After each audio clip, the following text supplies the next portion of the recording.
Assalamualaikum warahmatullahi wabarakatuh.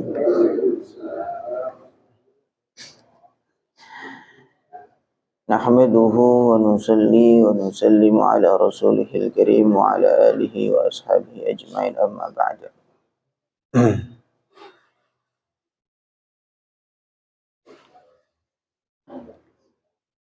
Ini kita lanjut ngaji akidah nggih.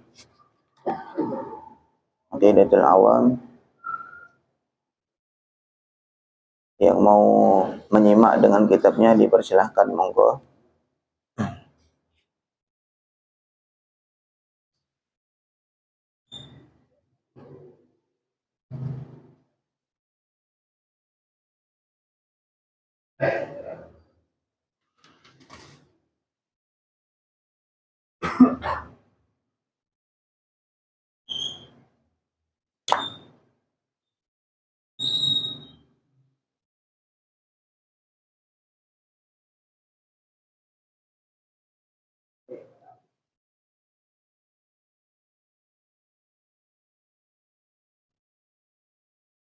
Oke, kita lanjut. Sekarang kita baca nazamnya sama-sama.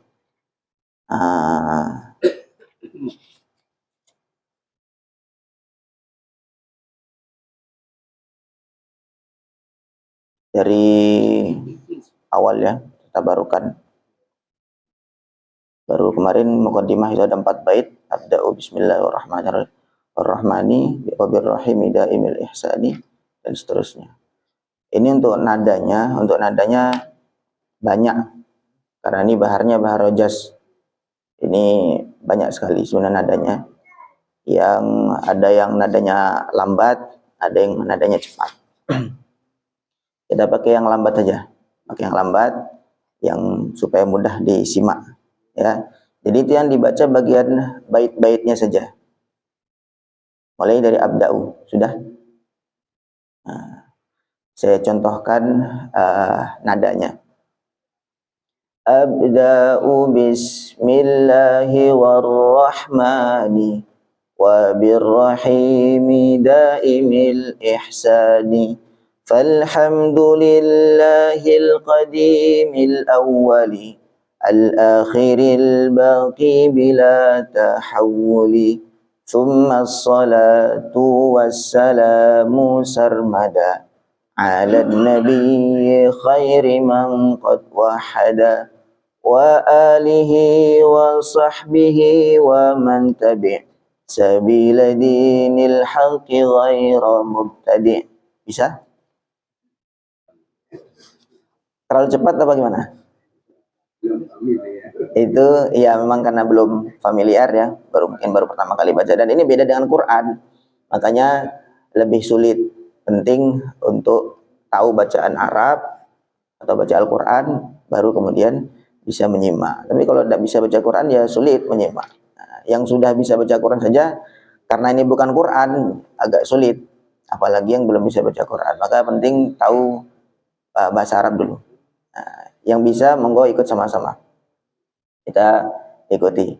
Abda'u bismillahi warrahmani wa birrahimi daimil ihsani falhamdulillahil qadimil awwali al-akhiril baqi bila tahawuli ثم الصلاة والسلام سرمدا على النبي خير من قد وحد وآله وصحبه ومن تبع سبيل دين الحق غير مبتدع وبعد فاعلم بوجوب المعرفة من واجب لله 20 صفة فالله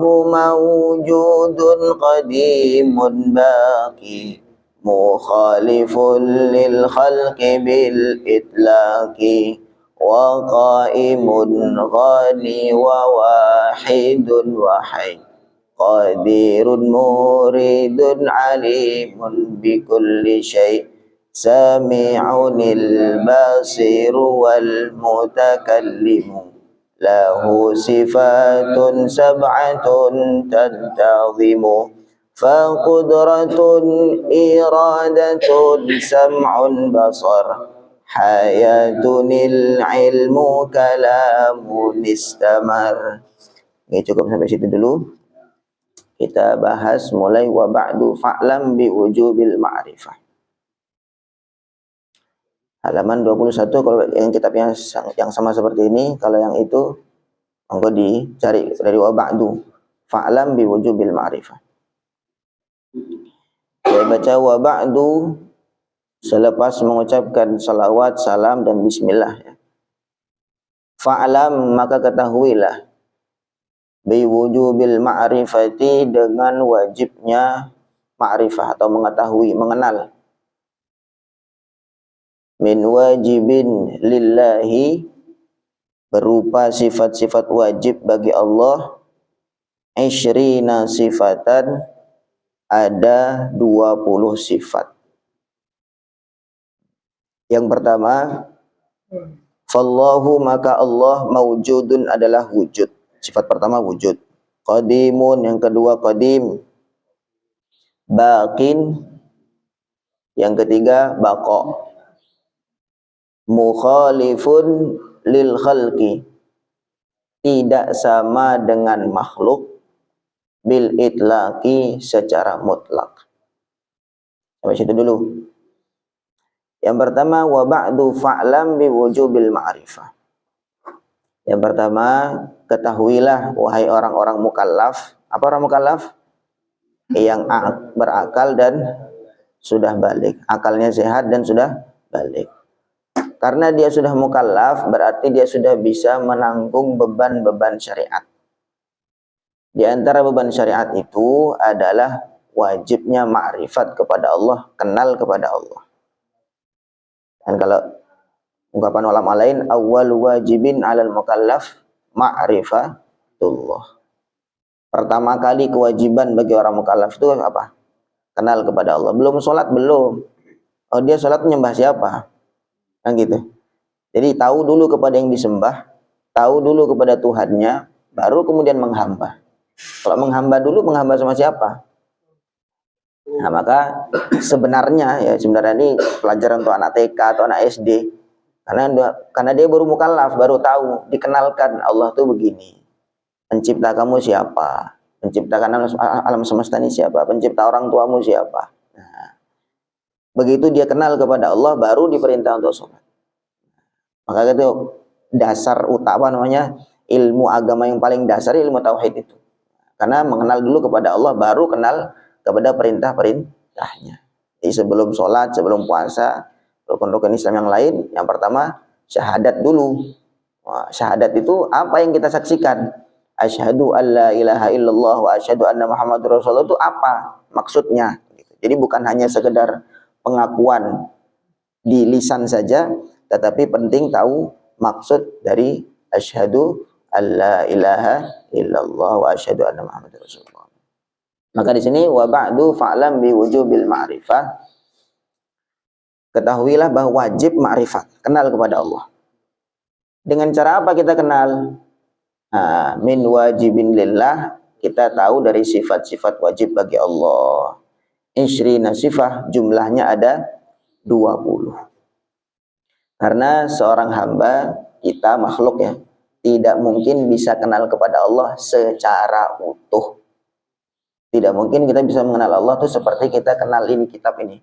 Kita bisa kenal kanan, kiri, atas, bawah, balak-baliknya kita kenal semua, seluk-beluknya. Karena dia dalam cakupan pandangan kita, dia lebih kecil dari kita, ya. Tapi kalau Allah dengan makhluk, pencipta dengan makhluk, ini satu hal yang tidak bisa dibandingkan. Maka nggak mungkin seorang makhluk itu bisa mengenal Allah, tahu kepada Allah tuh dengan seperti kita melihat buku atau kitab ini. Maka kita kenal kepada Allah tuh hanya dari sifat-sifatnya.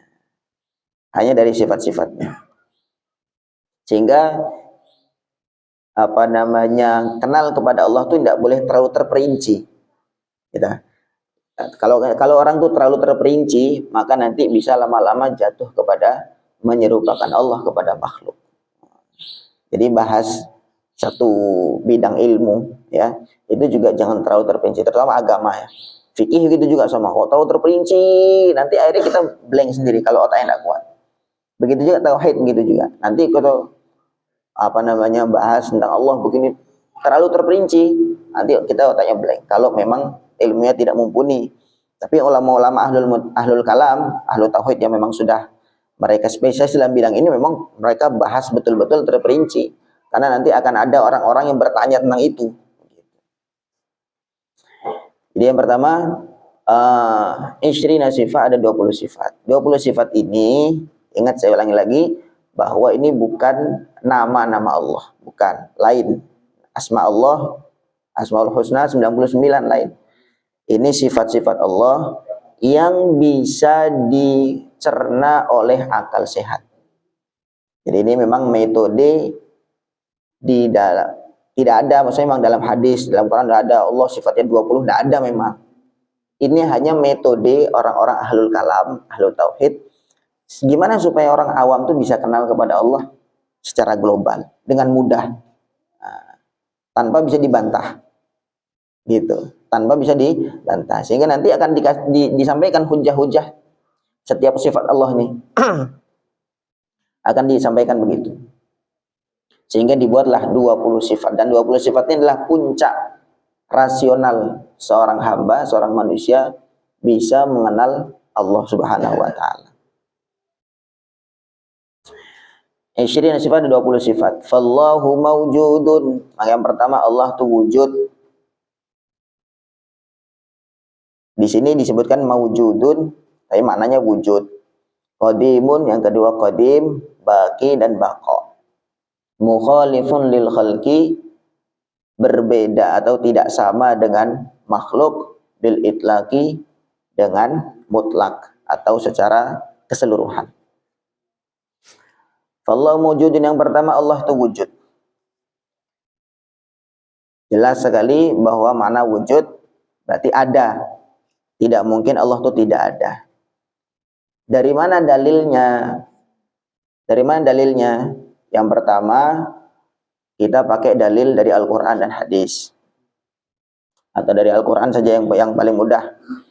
Di dalam surah Toha, Allah berfirman, Innani anallah, la ilaha illa ana fa'budni.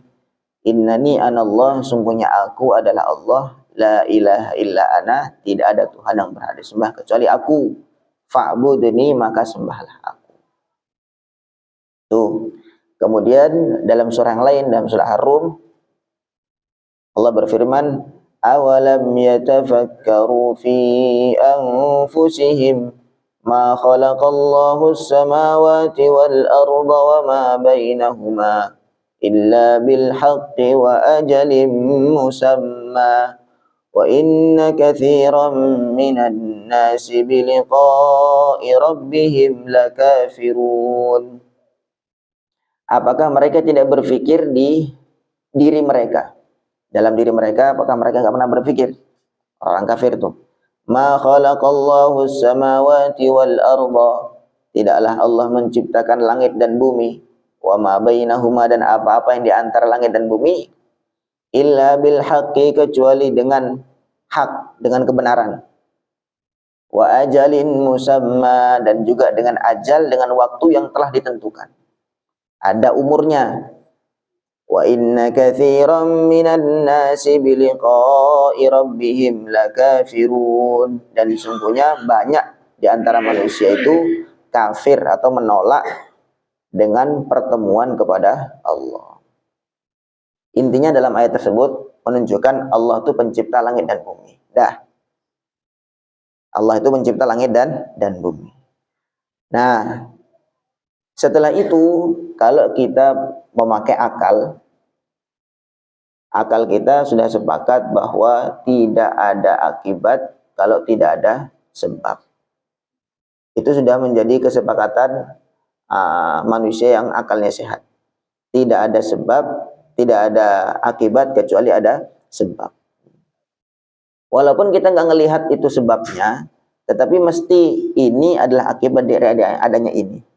Gitu. Buku ini ada, kitab ini ada, sebabnya ya karena dicetak, karena dibuat. Walaupun kita nggak tahu pabriknya di mana, siapa yang mengendalikan alat-alat itu, kita nggak tahu. Tapi kita percaya aja, ini yang bikin bagus nih. Mesti kita mengarah kepada pembuat. Apapun itu, walaupun itu hal baru, misalkan inovasi baru apalah. Nah, dulu misalnya waktu baru ada HP, gitu, dulu mesti pertama kali apa namanya, waktu telepon dulu mesti kita hubungan mesti pakai kabel. Nah, entah pakai apa namanya, ya pokoknya ada kabel lah, mungkin biasanya omplong pakai benang semacam gitu, pengantar suara kan gitu. Kemudian sekarang sudah ada HP, tanpa ada kabel kita sudah bisa ngobrol jarak jauh. Nah, tetap itu kita mesti, wah ini inovasi yang buat bagus. Mesti kita mengingat atau mengarah pikiran kita itu kepada pembuat. Ya, itu sudah rasional paling mudah. Nah, hal-hal sekecil itu saja kita tidak percaya kalau tidak ada yang buat. Mesti ada yang buat. Nah, begitulah alam semesta yang besar ini, apalagi kalau tidak ada yang membuat. Hal sekecil itu kita nggak percaya bahwa tidak ada yang muncul dengan sendirinya. Bagaimana mungkin kita percaya alam semesta, bumi, langit, lautan, pasir-pasir, segala macam planet-planet itu kok nggak ada yang membuat? Itu mustahil. Maka pembuat alam semesta itulah namanya Tuhan. Kita jangan dulu sebut Allah, itu Allah dalam Islam. Pokoknya pertama kita bertuhan dulu. Nah, kesepakatan kita sepakat nggak kalau alam semesta ada Tuhan? Nah, itulah Tuhan. Tuhan yang mana? Nah, gitu. Yang mana yang membuat? Tuhan yang mana yang membuat? Sifatnya Tuhan yang membuat itu qadim. Nah, sifatnya kok qadim. Akhirnya mereka sepakat, oh ya memang alam semesta ini ada Tuhannya, yang membuat ada. Tapi kan perspektif pemahaman mereka tentang Tuhan beda-beda. Ada yang Tuhan tuh ya itu yang di pohon-pohon tuh, ada Tuhan yang di mana-mana kan gitu.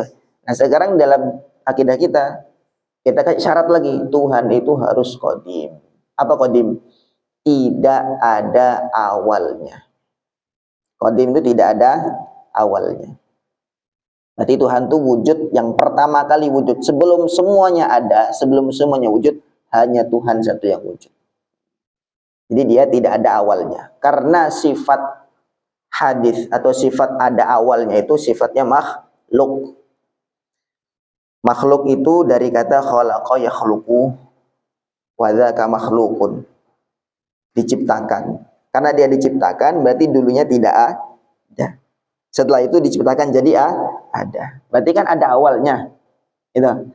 Ini kitab ini misalkan dicetak 2010 misalkan. Nah, berarti 2009 belum ada. Ya kan?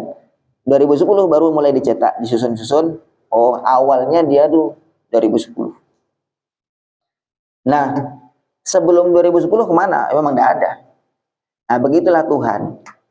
Tuhan itu sifatnya mesti qadim, tidak ada awalnya. Kalau Tuhan itu ada awalnya, maka itu mustahil terjadi. Kenapa mustahil terjadi? Gitu? Karena nanti akan ada masa dunia alam semesta tidak bertuhan. Dan itu mustahil. Secara akal itu mustahil. Kok ada alam semesta wujud, terus tidak ada Tuhan yang nggak ada yang mewujudkan, kan mustahil. Ada akibat, alam semesta ini kan akibat. Kemudian sebabnya tidak ada. Maka itu kan mustahil secara akal. Gitu. Nah, atau begini, kalau Tuhan itu diciptakan, konsepnya Tuhan itu diciptakan, maka nanti akan terjadi tasalsul. Tasalsul itu apa?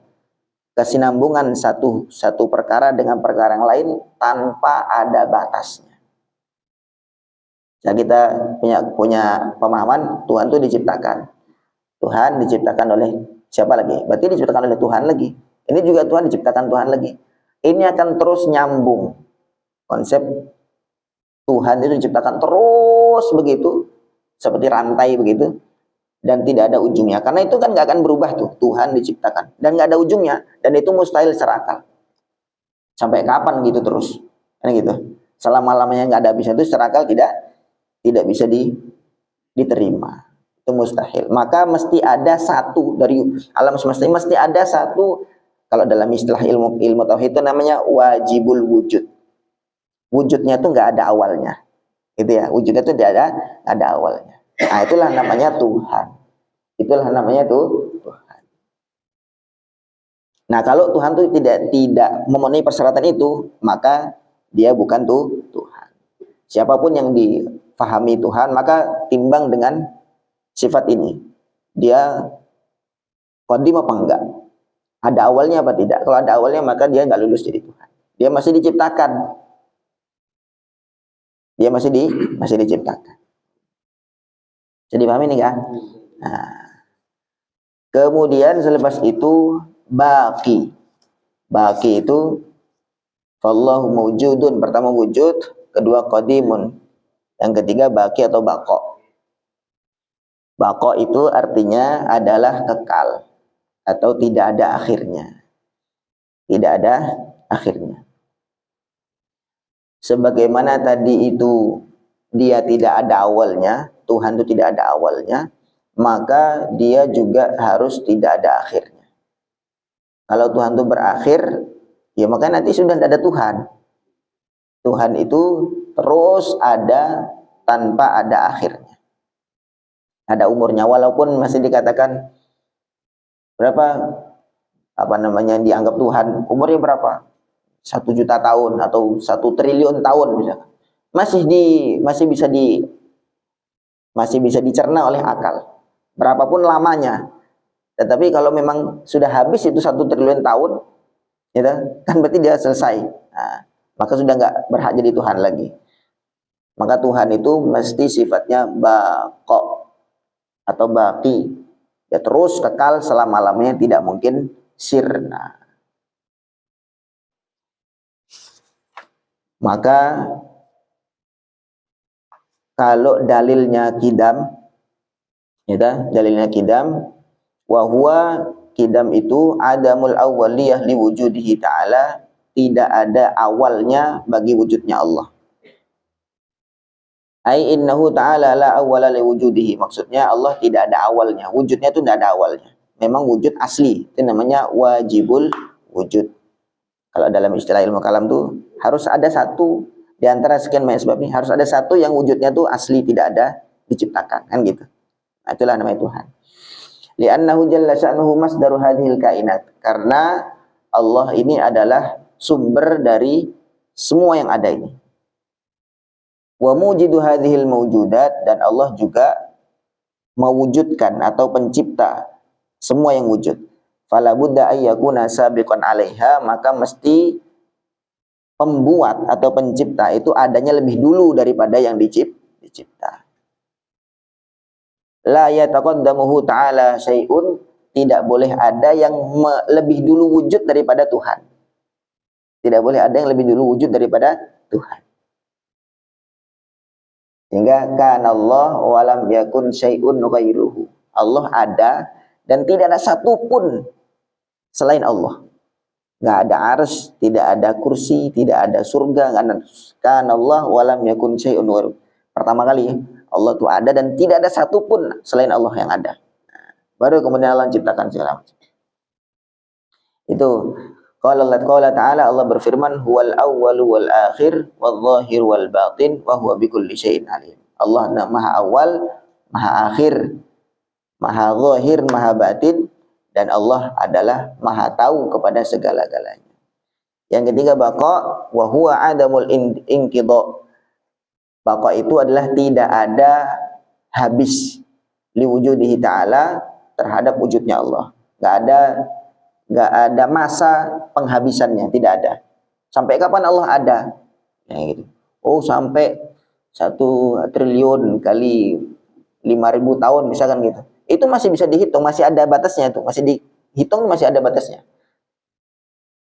Tapi kalau namanya baqa itu tidak ada batasnya, tidak terhingga, terus ada. Ya, kan lambangnya kan begini tuh kalau nggak terhingga tuh, nggak ada ujungnya, begitu terus. Nah, Allah ada terus. Innahu ta'ala, Allah ta'ala daimul wujud, wujud terus min ghairi ghayatin, tidak ada ujungnya. Wa bakin ila ghairi nihayatin, dan Allah kekal sampai tidak ada habisnya. Wa qala ta'ala, Allah berfirman, kullu man 'alaiha fan, semua yang ada di alam semesta ini akan fana, hancur. Wa yabqa wajhu rabbika dzul jalali wal ikram, dan tersisa atau kekal wajhu rabbika, zatnya Allah dzul jalali wal ikram, yang memiliki keagungan dan kemuliaan. Wa qala ta'ala, dalam surah yang lain tadi, dalam surah Ar-Rahman, dalilnya baqa. Kullu syai'in halikun illa wajhah. Ini dalam surah Al-Qasas. Segala sesuatu akan hancur kecuali zatnya Allah. Lahul hukmu wa ilaihi turja'un. Allah lah pemilik hukum dan akan kembali kepada Allah lagi. Sampai sini bisa ditangkap? Bisa nggih? Kemudian yang ketiga, mukhalafatuhu lil hawadits. Kalau di nazam itu, karena dia bentuknya nazam, mukhalifun lil khalqi bil itlaqi. Mukhalifun, tidak sama, lil khalqi, dengan makhluk, bil itlaqi, secara mutlak. Allah tuh nggak sama dengan makhluk, tidak seperti yang kau bayangkan. Kalau mudahnya kalau dalam ilmu akidah itu, kullu ma khatara bi balika fallahu bi khilafi dzalika. Apapun yang terbayang di pikiranmu, imajinasimu, Allah tidak seperti itu. Karena imajinasi kita itu juga makhluk. Imajinasi kita itu juga makhluk. Sebesar apapun imajinasi kita, manusia masih bisa mengimajinasikan dia keliling bumi, dunia, bahkan dia bisa gambarkan matahari, bulan, segala macam alam semesta ini bisa masuk di dalam otak manusia ini, imajinasi dia. Tetapi tidak ada yang bisa membayangkan Allah. Karena kalau dia bisa membayangkan Allah, berarti imajinasi dia lebih luas daripada Allah. Ya, kita bisa mengimajinasikan alam semesta, berarti alam semesta itu masih lebih kecil daripada imajinasi kita. Jadi kita bisa membayangkan itu semua. Tapi kalau Allah, tidak ada yang bisa lebih besar daripada Allah. Tidak ada yang bisa lebih agung, sehingga nggak bisa dibayangkan. Maka namanya mukhalifun lil khalqi bil itlaq. Di sini bahasa kita mukhalafatuhu lil hawadits. Hawadits itu artinya, hadis itu artinya baru, perkara baru. Dulunya nggak ada, sekarang ada, tuh namanya hadis. Bentuk jamaknya, bentuk pluralnya itu hawadits. Wa huwa, maksudnya mukhalafatul hawadits, adamu mumatsalati syai'in, tidak ada keserupaan kepada sesuatu, minal hawadits, dari semua perkara yang baru atau makhluk, lahu subhanahu wa ta'ala, kepada Allah ta'ala. Laisa, itu dalilnya secara akal ya. Kalau Allah itu bisa dibayangkan, atau Allah itu sama dengan makhluk dari satu sisi saja, ya, maka nanti akan sama. Perkara itu kalau ada kesamaan, maka dia juga akan sama di dalam hakikatnya. Contoh misalkan kalau makhluk itu butuh tempat, kalau Allah itu juga butuh tempat, makanya sama-sama butuh, sama dalam hal butuhnya, kan gitu. Sekarang butuhnya Tuhan kepada sesuatu itu sebuah kelemahan. Karena nanti kalau misalkan sesuatu itu tidak ada, maka nanti Tuhan akan sirna. Dia tidak terpenuhi kebutuhannya, kan begitu. Contoh misalkan manusia butuh makan. Kalau makanan tidak ada, kan manusia pada mampus, pada habis, kan begitu. Nah, jadi dia tergantung kepada yang dibutuhkan, kepada kebutuhannya tadi itu. Nah, Allah itu sama sekali tidak sama dengan makhluk apapun. Manusia makhluk itu misalkan punya bentuk jasmani, gitu. Ada yang bisa kita pegang begini. Allah tidak seperti itu. Ayo Allah bagaimana? Di sini kita stop. Tidak boleh kita bayang-bayangkan. Bagaimanapun kita membayangkan, maka itu Allah tidak sama seperti itu. Atau misalkan kita kategorikan alam semesta ini apa sih? Ada benda cair, ada benda padat, ada benda gas misalkan. Allah bukan cair, Allah bukan padat, Allah juga bukan gas. Gitu. Itu namanya mukhalifun lil khalqi bitlaq. Mukhalafatul hadis itu begitu. Allah itu bukan benda padat, bukan cair, bukan gas juga. Lalu apa? Baru kita angkat tangan. Kuncinya adalah Allah itu berbeda dengan makhluk. Kalau makhluk itu kategorinya itu, maka Allah tidak masuk dalam kategori itu. Jadi pahami ya? Sini gitu. Jadi kita tidak sampai jangan membayangkan Allah tuh bentuknya besar, raksasa begini. Tidak begitu. Jadi dalilnya laisa kamitslihi syai', tidak ada yang sama seperti Allah satupun. Wa huwas samiul basir, dan dialah Allah yang maha mendengar dan maha melihat. Surah Asy-Syura. Wa qala ta'ala, dan Allah berfirman, wa lam yakul lahu kufuwan ahad. Surah Al-Ikhlas. Tidak ada satupun yang sama dengan Allah, atau tidak ada satupun yang sebanding dengan Allah. Itu mukhalafatul hawadits. Satu lagi. Kemudian yang kelima, qiyamuhu ta'ala binafsihi, atau qiyamuhu binafsihi. Ini wa qaimun ghani ya. Wa qaimun ghani wa wahidun wa hayy, qadir muridun alimun bi kulli syai'. Insyaallah besok ya. Insyaallah besok wa qaimun ghani wa wahidun wa hayy, sedikit-sedikit, mungkin 2 bait kita bahas. Sampai sini ada pertanyaan?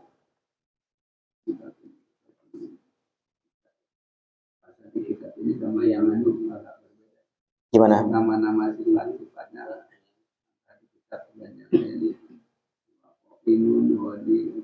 ya. Juga bingung baca kitab. Ya. Memang itu istilahnya. Jadi di dalam bahasa Arab itu terkenal dengan istiqaq. Istiqaq itu kalimat itu dibentuk dari kalimat lain. Jadi kayak bahasa kita tasrif lah ya, tasrif. Kayak misalkan qaim itu dari qoma yaqumu qiyaman fahuwa qaimun gitu. Jadi kata-kata itu dibentuk dari kata-kata ini. Sama kayak mawjudun dari kata wujud. Wajada yajidu wujudan fahuwa wajidun wa dzaka mawjudun. Begitu. Jadi kalimat itu dari kata-kata wajada itu menemukan, gitu. Wajada menemukan. Kemudian kalau wujud itu penemuan. Kemudian mawjudun atau ditemukan, wajidun yang menemukan. Jadi gitu. Jadi bahasa itu begitu. Jadi susunan katanya demikian. Jadi itu beda bentuk saja, tetapi maknanya sama. Beda bentuk, beda nama. Nanti di kitab lain juga lain lagi, kalimatnya lain lagi. Nanti di kitab yang lain, tapi tidak jauh dari itu, dari kata wujud. Semua nanti dari kata mungkin diambilnya pakai wajid, atau misalkan mawjud, atau bakok misalkan gitu juga sama. Bakok misalnya bakin. Kalau bakok itu masdar, kalau bakin itu isim fa'il, dan seterusnya. Jadi mau dihafalin pakai yang Allah wujud, qidam, baqa, mukhalafatul hadisi, itu boleh juga. Atau kalau yang mode santri ya, itu pakai ini. Misalkan Allah mawjudun qadimun baqi. Jadi menghafalnya kadang-kadang kan ada selipan-selipan. Ada selipan-selipan kalimat-kalimat lain. Kalau di kitab-kitab hadis ini tidak ada.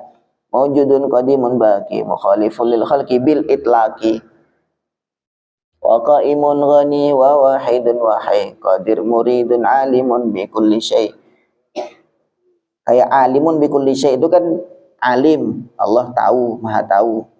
Bi kulli syai'-nya itu kan di dalam kita hafalan wujud qidam baqa itu kan enggak ada bi kulli syai'-nya. Tambahannya itu kan enggak ada. Jadi kalau mode santri yang sudah ini ya biasanya hafalannya pakai ini, pakai atau pakai tilawah. Atau kalau misalkan yang lebih mudah ya pakai yang wujud kidam bakwa itu boleh, tidak masalah. Jadi beda istilah saja, tapi maknanya sama. Ada lagi yang bertanya? Betapa rumitnya memahamkan akidah. Ini yang ditanyakan. Memahamkan ke anak-anak itu. Tapi pengalaman kecil mendadak kita. Di sekolah paling hanya hafal nama, tapi memahamkannya itu ke anak-anak. Oke, bagus. Untuk memahamkan anak-anak, gitu. Pertama kali kita belum, memang pembahasan tidak sejelimet yang kita bahas sekarang. Jadi yang pertama mungkin kita kasih tahu arti dari wujud kidam bakwa itu sendiri. Allah itu wujud kidam, Allah itu tidak ada awalnya, begini, gitu saja.